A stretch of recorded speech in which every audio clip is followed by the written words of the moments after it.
અહેમદાબાદ મિત્ર ન્યૂઝમાં આપનું સ્વાગત છે।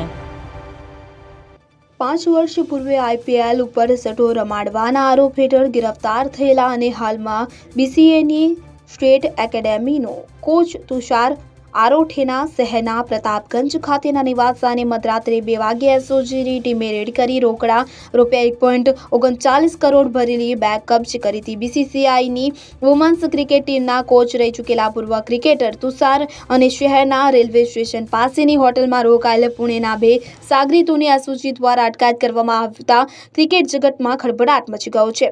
SOGએ રોકડા ₹1.39 કરોડની રકમ સાથે પૂર્વ ક્રિકેટર તુષાર આરોઠેની પૂછપરછ માટે અટકાયત કરી છે। તેમનો મોબાઈલ ફોન પણ તપાસ અર્થે કબજે કર્યો છે। આ ફોન તુષારે ફોર્મેટ કરી નાખ્યો છે અને SOG તેનો મોબાઈલ ફોન ફંફોસતી રહી પણ કોઈ ડેટા મળ્યો નથી। સર્ચ દરમિયાન કિટબેગમાંથી ₹1.1 કરોડ મળ્યા હતા। આ પૈસા અંગે તુષારે એવી કેફિયત આપી હતી કે બેંગ્લુરુ ખાતે રહેતા પુત્ર ઋષિ આરોઠે PM આંગણિયા મારફતે પૈસા મોકલ્યા છે અને ઋષિએ કુલ ₹1.39 કરોડ મોકલ્યા હતા।